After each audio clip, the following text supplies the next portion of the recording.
अस्सलाम वालेकुम। आज की वीडियो बहुत अहम है।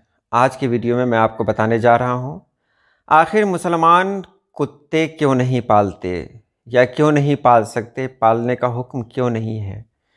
अगर कोई कुत्ता पालता है तो मना क्यों किया जाता है। मैं साइंस की रोशनी में जवाब दूंगा जो सबके लिए काबिल कबूल होगा।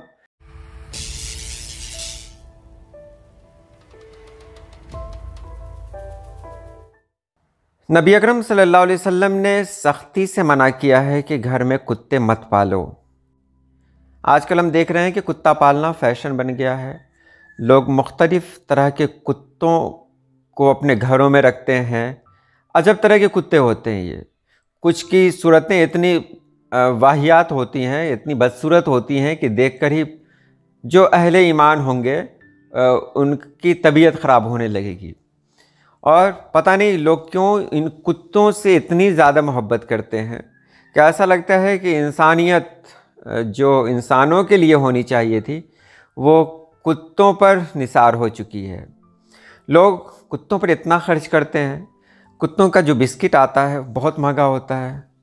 आम तौर से जो हम लोग हैं 3 रुपये से 5 रुपये वाली बिस्किट खाकर खुश रहते हैं। कुत्ता का जो बिस्किट होता है वो इतना सस्ता नहीं होता, बहुत महंगा होता। कुत्ता भी बहुत महंगा होता है। आजकल के ज़माने में कुत्ता से सस्ता तो इंसान है। इंसान को आसानी से ख़रीदा जा सकता है उससे कम दाम में।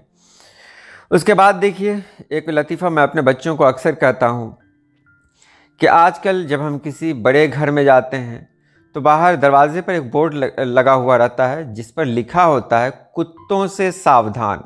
मैं अपने भारत की बात कर रहा हूँ। हिंदी में लिखा रहता है कुत्तों से सावधान, यानी कुत्तों से होशियार।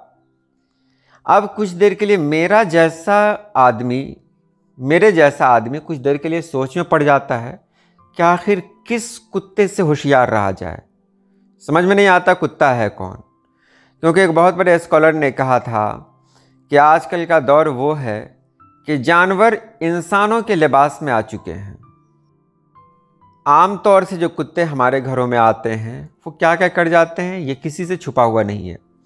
वो आते हैं, आने के बाद बर्तन में मुंह लगा देते हैं, हो सकता है लगा दिया भी हो। तो नबी पाक सल्लल्लाहु अलैहि वसल्लम का इरशाद है कि उन बर्तनों को जिनमें कुत्ता मुंह लगा दे उसे 7 बार पानी से धो और 1 बार मिट्टी लगाकर धो उसमें। मतलब इतना गलीज़ है वो। अब गलीज़ होने का मतलब ये नहीं है कि हम कुत्तों को मारें। कुत्ता क्या, चाहे जो भी जानवर हो, उससे मारने का हुक्म नहीं है। हाँ, वो जानवर मारा जा सकता है, वो कीड़े मकोड़े मारे जा सकते हैं जो क़त्ल मुज़ी क़ब्ल ईज़ा में आते हों, मतलब सांप बिच्छू वगैरह सब।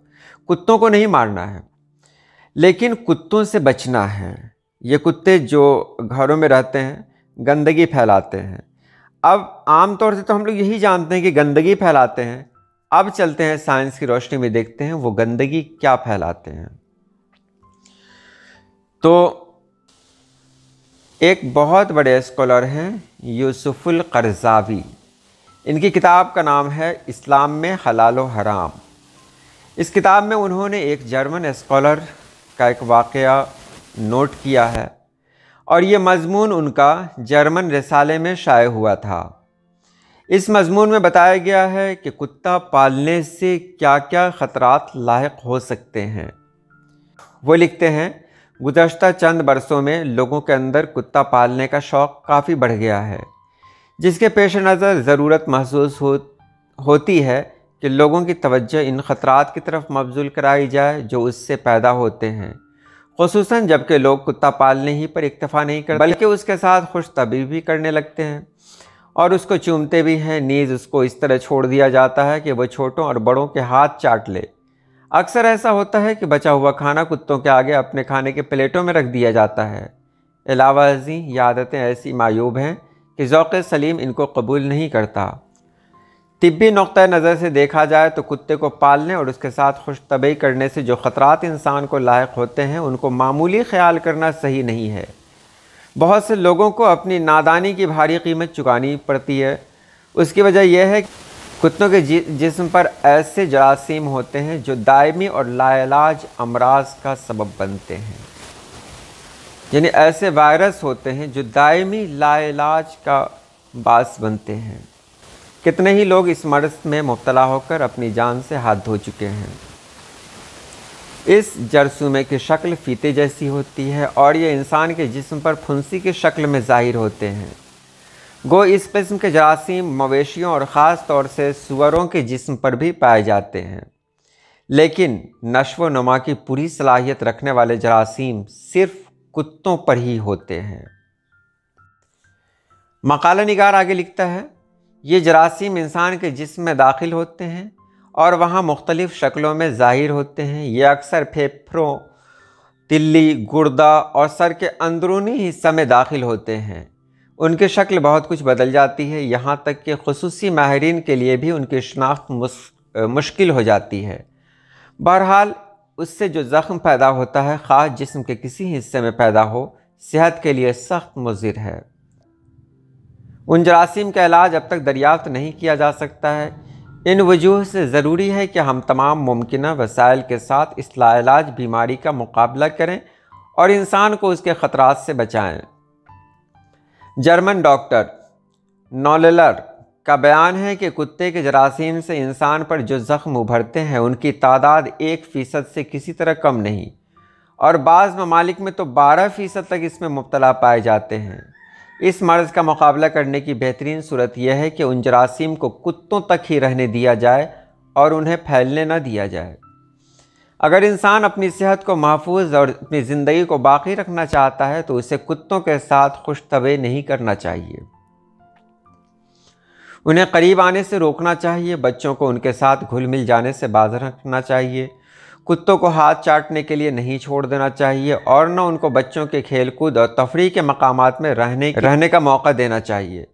لیکن بڑے افسوس کے ساتھ کہنا پڑتا ہے کہ کتوں کی بڑی تعداد بچوں کی ورزش گاہوں میں پائی جاتی ہیں۔ ہمارے یہاں چائے کی دکانوں کے پاس اور مٹھائیوں کی دکانوں کے پاس کتوں کی اچھی خاصی تعداد دیکھنے کو ملتی ہے۔ یہاں تک کہ انسان اپنے کھانے کے لیے جو پلیٹیں وغیرہ استعمال کرتا ہے ان کو کتوں کے آگے چاٹنے کے لیے ڈال دیا جاتا ہے، اور یہی وجہ ہوتی ہے کہ اس سے جو بیماری پھیلتی ہے جس کا علاج ممکن ہی نہیں ہے۔ اس لیے آپ سبھی لوگوں سے گزارش ہے کہ ان معلومات کو بغور پڑھیں اور پھر ان کا موازنہ نبی مہربان صلی اللہ علیہ وسلم کی فرمودات کے ساتھ ملاحظہ فرمائیں۔ گناہوں کی عادت چھڑا میرے مولا، مجھے نیک انسان بنا میرے مولا، مجھے نیک انسان بنا میرے مولا، میری سابقہ ہر خطا میرے مولا، میری سابقہ ہر خطا میرے مولا، تو رحمت سے اپنی مٹا میرے مولا، تو رحمت سے اپنی مٹا میرے مولا، تو قدرت سے اپنی بدل نیکیوں سے، تو قدرت سے اپنی بدل نیکیوں سے، ہر ایک میری لغزش خطا میرے مولا، ہر ایک میری۔ آپ صلی اللہ علیہ وسلم نے گھر میں کتے پالنے سے کیوں منع فرمایا ہے، جان لیں۔ ہمارے آقا صلی اللہ علیہ وسلم نے جو باتیں کہی ہیں ان پر ہمارا ایمان ہے، اور آج دنیا دیکھ رہی ہے کہ ساری دنیا یہ پروف دے رہی ہے، سائنس پروف دے رہی ہے کہ آقا نامدار مدنی تاجدار صلی اللہ علیہ وسلم نے جو باتیں کہیں وہ باتیں کتنی درست ثابت ہو رہی ہیں۔ حوالہ ہے اسلام میں حلال و حرام از علامہ یوسف القرضاوی، صفحہ نمبر 169 سے 171۔ تو آج کے لیے اتنا ہی. اللہ پاک آپ سبھی لوگوں کو خوش رکھے، آباد رکھے. اللہ حافظ.